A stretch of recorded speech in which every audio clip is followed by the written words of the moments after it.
Se inscrevam no canal Facção News, pois ele perdeu o seu canal de 8.000 inscritos. Sigam nossas redes sociais no Facebook e Favelas News e Facção News, no Twitter e Facção News, e no Instagram e Favelas News, e que Deus abençoe a todos que me ajudam compartilhando vídeos e se inscrevendo no meu canal.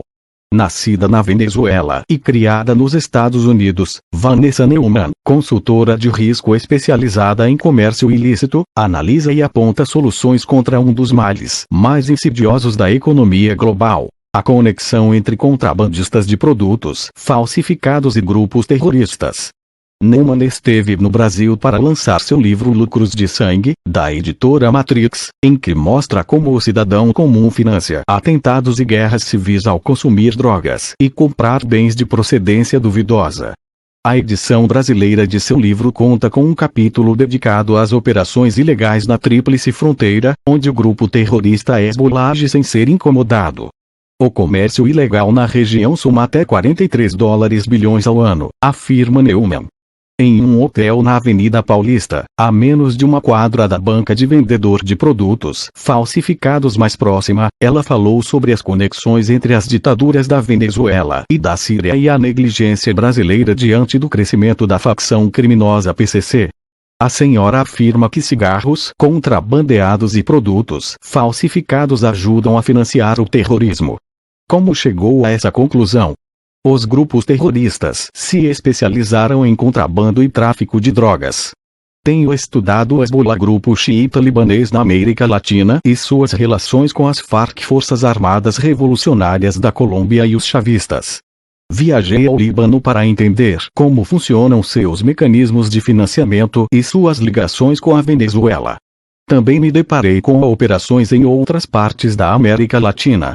Outro assunto que acompanho é o contrabando de cigarros, que também tem a participação do Hezbollah na zona de Maicao, entre Colômbia e Venezuela, e na Tríplice Fronteira, entre Brasil, Argentina e Paraguai. De que maneira o cigarro financia o terrorismo? As primeiras rotas de contrabando surgiram no oeste da África. Uma vez aberto o caminho, também passam por ali seres humanos, armas e drogas. É uma dinâmica que se repete e tem a ver com a logística que acaba por financiar o terrorismo.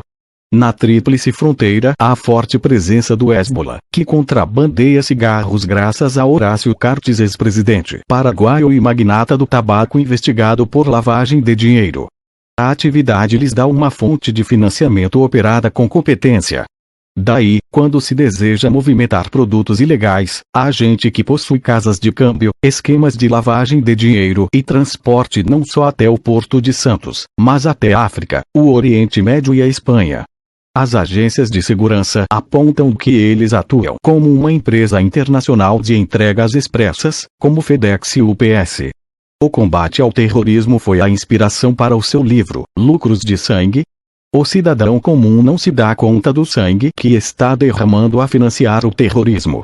O dinheiro do contrabando é usado para compra desde armas para defender o ditador Bashar Assad, na Síria, até promover ações em outras partes do mundo por meio de um sistema corrupto que envolve as polícias, os políticos e as aduanas. Qual o papel da China e dos países do Oriente Médio na rede mundial de produtos falsificados? A China é o grande produtor de produtos falsificados. Vimos no Aeroporto Internacional Guarani, em Assunção, que a cada semana chegam 2 aviões, um da China e outro de Dubai, nos Emirados Árabes Unidos, trazendo itens que não passam por nenhum controle. O que chega logo é distribuído para as lojas de Cidade del Oeste. Tanto que lá os letreiros das lojas estão em árabe e chinês, além de espanhol. Ali funciona um mini-estado para o crime organizado de todas as partes do mundo. Os chineses trazem os produtos e levam o dinheiro. Já de Dubai não sei o que trazem os aviões. Acredita-se que seja ouro ou dinheiro, de acordo com sua experiência no Oriente Médio. Perto de Dubai está a zona de livre comércio de Jebel Ali, onde traficantes e grupos terroristas financiados por entidades da Arábia Saudita e do Irã atuam, enviando recursos e produtos para a América do Sul. A lavagem de dinheiro na Tríplice Fronteira é como uma árvore com ramificações que servem para diferentes grupos. E a China, que tem uma porção importante de sua economia voltada para o tráfico de produtos, se aproveita desse ambiente. O que preocupa é que esse sistema na Tríplice Fronteira é muito estável, funcionando perfeitamente. Qual o tamanho do comércio ilegal e de drogas na fronteira com o Brasil? O tamanho do comércio de drogas não é conhecido. Os números mais recentes do comércio ilegal apontam para 35 bilhões de dólares. Alguns analistas falam em 43 bilhões. Ou seja, é um dinheiro que os governos e a iniciativa privada dos 3 países nunca viram. Além do Hezbollah, a Al-Qaeda e o Estado Islâmico também atuam no Brasil. É sabido desde os anos 1990 que a Al-Qaeda se beneficiava do tráfico de drogas e de tabaco. Naquela época eles estavam mais ativos. Não vejo por que mudariam. Uma investigação séria na Venezuela faria a Lava Jato parecer pequena. A estimativa é que sob Chávez e Maduro foram roubados até 400 bilhões de dólares. A negligência dos governos brasileiros permitiu o crescimento do PCC? Seguramente. O PCC está cada vez mais infiltrado no Paraguai, onde mantém uma relação com o Hezbollah. Sei que o Brasil não o considera um grupo terrorista, mas tenho razões para defender o contrário. Os comandantes do Oriente Médio com quem eu conversei são terroristas. E o império criminal que eles integram é uma ameaça. Hoje eles apoiam o PCC, que começou como uma quadrilha de prisão e se tornou uma insurgência criminal. E se alguém sabe fazer uma insurgência é o Hezbollah. Seus integrantes ocupam territórios, obtêm armas e dinheiro em troca de cocaína. Os brasileiros até pensam que se tornaram poderosos, mas o Hezbollah pode dominar o PCC. Bastaria querer. O relacionamento com o Hezbollah não coloca facções criminosas brasileiras, como o Comando Vermelho e o PCC, em evidência diante de órgãos internacionais.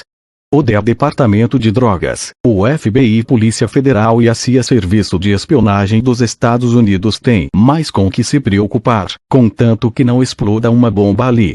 Porém, é preciso entender que muito do financiamento dos atentados vem de lá, onde há convergências. O irônico desses grupos é que apelam ao contrabando e ao tráfico para financiar suas operações. Porém, quando os lucros chegam, há uma troca, com as armas sendo usadas para manter os negócios. A convergência vem por 2 pontos. As sanções contra os apoiadores ficaram mais eficientes, tornando necessário criar negócios próprios. Outro ponto é a presença de facilitadores, que lavam dinheiro, possuem logística de transporte e bons advogados, fornecendo documentos e proteção. Se o celular de um facilitador for apreendido, veremos que os contatos com terroristas ultrapassam suas conexões com criminosos comuns. O Brasil é um possível alvo ou apenas um local de refúgio e obtenção de recursos? Não haveria perigo de um atentado, pois seria catastrófico para os negócios. Todavia, no futuro, com tanta corrupção, ilicitudes e dinheiro envolvidos, alguma ameaça poderia provocar uma reação. Nunca poderemos dizer que estamos seguros. Debelar esses grupos só seria possível com cooperação internacional.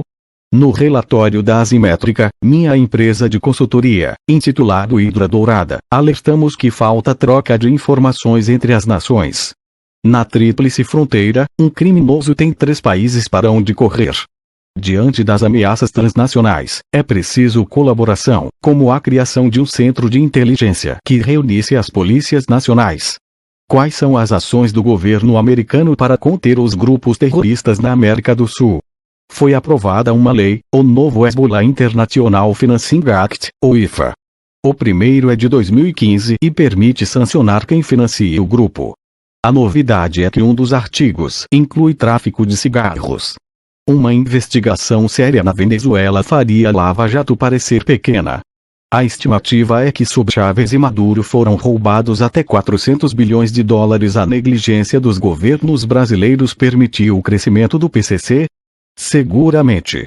O PCC está cada vez mais infiltrado no Paraguai, onde mantém uma relação com o Hezbollah. Sei que o Brasil não o considera um grupo terrorista, mas tenho razões para defender o contrário. Os comandantes do Oriente Médio com quem eu conversei são terroristas. E o império criminal que eles integram é uma ameaça. Hoje eles apoiam o PCC, que começou como uma quadrilha de prisão e se tornou uma insurgência criminal. E se alguém sabe fazer uma insurgência é o Hezbollah. Seus integrantes ocupam territórios, obtêm armas e dinheiro em troca de cocaína. Os brasileiros até pensam que se tornaram poderosos, mas o Hezbollah pode dominar o PCC. Bastaria querer. O relacionamento com o Hezbollah não coloca facções criminosas brasileiras, como o Comando Vermelho e o PCC, em evidência diante de órgãos internacionais. O DEA, Departamento de Drogas, o FBI, Polícia Federal e a CIA, Serviço de Espionagem dos Estados Unidos, têm mais com que se preocupar, contanto que não exploda uma bomba ali. Porém, é preciso entender que muito do financiamento dos atentados vem de lá, onde há convergências. O irônico desses grupos é que apelam ao contrabando e ao tráfico para financiar suas operações. Porém, quando os lucros chegam, há uma troca, com as armas sendo usadas para manter os negócios. A convergência vem por 2 pontos. As sanções contra os apoiadores ficaram mais eficientes, tornando necessário criar negócios próprios. Outro ponto é a presença de facilitadores, que lavam dinheiro, possuem logística de transporte e bons advogados, fornecendo documentos e proteção. Se o celular de um facilitador for apreendido, veremos que os contatos com terroristas ultrapassam suas conexões com criminosos comuns. O Brasil é um possível alvo ou apenas um local de refúgio e obtenção de recursos? Não haveria perigo de um atentado, pois seria catastrófico para os negócios. Todavia, no futuro, com tanta corrupção, ilicitudes e dinheiro envolvidos, alguma ameaça poderia provocar uma reação. Nunca poderemos dizer que estamos seguros. Debelar esses grupos só seria possível com cooperação internacional. No relatório da Assimétrica, minha empresa de consultoria, intitulado Hidra Dourada, alertamos que falta troca de informações entre as nações. Na tríplice fronteira, um criminoso tem 3 países para onde correr. Diante das ameaças transnacionais, é preciso colaboração, como a criação de um centro de inteligência que reunisse as polícias nacionais. Quais são as ações do governo americano para conter os grupos terroristas na América do Sul? Foi aprovada uma lei, o novo Hezbollah International Financing Act, ou IFA. O primeiro é de 2015 e permite sancionar quem financia o grupo. A novidade é que um dos artigos inclui tráfico de cigarros. Uma investigação séria na Venezuela faria Lava Jato parecer pequena. A estimativa é que sob Chávez e Maduro foram roubados até 400 bilhões de dólares. A negligência dos governos brasileiros permitiu o crescimento do PCC? Seguramente. O PCC está cada vez mais infiltrado no Paraguai, onde mantém uma relação com o Hezbollah. Sei que o Brasil não o considera um grupo terrorista, mas tenho razões para defender o contrário. Os comandantes do Oriente Médio com quem eu conversei são terroristas. E o império criminal que eles integram é uma ameaça. Hoje eles apoiam o PCC, que começou como uma quadrilha de prisão e se tornou uma insurgência criminal. E se alguém sabe fazer uma insurgência é o Hezbollah. Seus integrantes ocupam territórios, obtêm armas e dinheiro em troca de cocaína. Os brasileiros até pensam que se tornaram poderosos, mas o Hezbollah pode dominar o PCC. Bastaria querer. O relacionamento com o Hezbollah não coloca facções criminosas brasileiras, como o Comando Vermelho e o PCC, em evidência diante de órgãos internacionais. O DEA, Departamento de Drogas, o FBI, Polícia Federal e a CIA, Serviço de Espionagem dos Estados Unidos, têm mais com que se preocupar, contanto que não exploda uma bomba ali. Porém, é preciso entender que muito do financiamento dos atentados vem de lá, onde há convergências. O irônico desses grupos é que apelam ao contrabando e ao tráfico para financiar suas operações. Porém, quando os lucros chegam, há uma troca, com as armas sendo usadas para manter os negócios. A convergência vem por 2 pontos. As sanções contra os apoiadores ficaram mais eficientes, tornando necessário criar negócios próprios. Outro ponto é a presença de facilitadores, que lavam dinheiro, possuem logística de transporte e bons advogados, fornecendo documentos e proteção. Se o celular de um facilitador for apreendido, veremos que os contatos com terroristas ultrapassam suas conexões com criminosos comuns. O Brasil é um possível alvo ou apenas um local de refúgio e obtenção de recursos? Não haveria perigo de um atentado, pois seria catastrófico para os negócios. Todavia, no futuro, com tanta corrupção, ilicitudes e dinheiro envolvidos, alguma ameaça poderia provocar uma reação. Nunca poderemos dizer que estamos seguros. Debelar esses grupos só seria possível com cooperação internacional. No relatório da Assimétrica, minha empresa de consultoria, intitulado Hidra Dourada, alertamos que falta troca de informações entre as nações.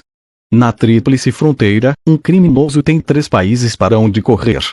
Diante das ameaças transnacionais, é preciso colaboração, como a criação de um centro de inteligência que reunisse as polícias nacionais. Quais são as ações do governo americano para conter os grupos terroristas na América do Sul? Foi aprovada uma lei, o novo Hezbollah International Financing Act, ou IFA. O primeiro é de 2015 e permite sancionar quem financia o grupo. A novidade é que um dos artigos inclui tráfico de cigarros.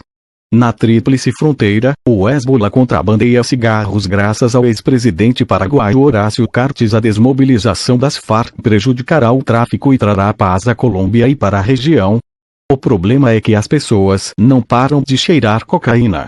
Enquanto houver demanda, haverá fornecedores. Antes da Colômbia, a cocaína vinha do Peru e da Bolívia. Sem contar que as Farc ganham dinheiro com sequestro e extorsão. A senhora acredita que a Venezuela deve ser classificada como um país financiador do terrorismo. Há provas de que o apoio ao terrorismo é uma política de Estado na Venezuela. Eles financiam diretamente grupos, forneceram milhares de passaportes, montaram negócios para empresas que sofreram sanções econômicas. Investigações apontam relações antigas com Saddam Hussein, do Iraque, e Gamal Abdel Nasser, do Egito. O projeto Pan-Árabe tem relações diretas com os bolivarianos da Venezuela. Não se trata só de dinheiro. Há laços de sangue com os drusos do Líbano e da Síria.